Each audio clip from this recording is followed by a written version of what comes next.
Vous savez, parfois, les plus grandes vérités se trouvent là où on s'y attend le moins, dans les choses les plus simples. Aujourd'hui, justement, on va se pencher sur un petit poème, mais qui est d'une profondeur incroyable.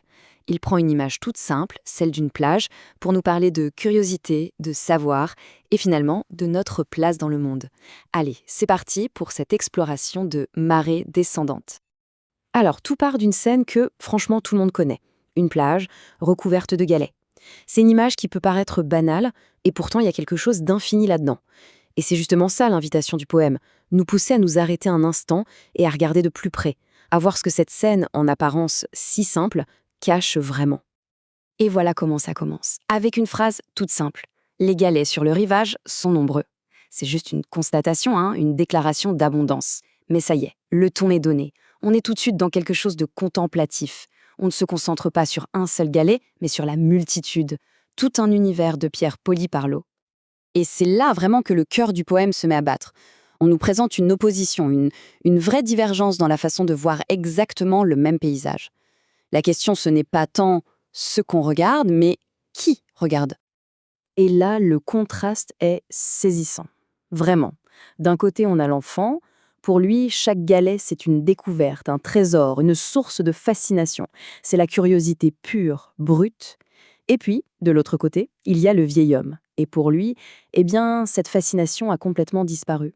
Attention, ce n'est pas qu'il ne voit plus les galets, mais l'émerveillement, lui, a laissé place à autre chose. Et voilà la question que le poème nous pose en plein visage. Qu'est-ce que le vieil âme sait de plus? Quel savoir ou quelle expérience peut bien transformer quelque chose de merveilleux en une simple observation? C'est ce mystère qu'on va essayer de percer maintenant.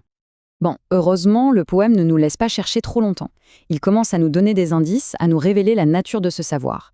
Et attention, ce n'est pas une sagesse qui vient des livres, Non, c'est une sagesse qui vient de l'observation, de l'écoute du monde. La première leçon, elle est très concrète, presque terre à terre. Mais derrière, elle est pleine de sens.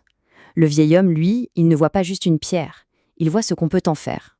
Ou plutôt, ce qu'on ne peut pas en faire. Il voit la fragilité là, où l'enfant, lui, ne voyait que de la beauté. Ce qu'il a compris, en fait, c'est que les galets, tout comme le sable sur lequel ils sont posés, eh bien, ce n'est pas stable. C'est une grande leçon sur la vie finalement. La beauté, l'abondance, ça ne veut pas dire que c'est solide ou fiable. Son expérience lui a appris à regarder au-delà des apparences, à distinguer ce qui est vrai de ce qui est juste joli. Et puis, il y a une deuxième sagesse, qui est peut-être encore plus profonde. C'est le fait de savoir que tous les efforts ne paient pas, que tout ce qu'on entreprend ne mène pas forcément à une récompense. C'est une vérité qui est dure à avaler, une vérité qu'on apprend sûrement après avoir vu beaucoup de tentatives, beaucoup d'efforts, être simplement balayés, un peu comme un château de sable emporté par la marée. Ok, mais une sagesse pareille, un peu mélancolique, ça ne sort pas de nulle part, on est d'accord. Alors, d'où ça vient? Comment a-t-il acquis cette compréhension si profonde du monde? Eh bien, le poème nous donne la clé. Et son professeur, ce n'est pas une personne, non, c'est une force de la nature. Une puissance immense, implacable, qui se répète encore et encore, et qui façonne tout, le paysage bien sûr, mais aussi la façon de voir les choses.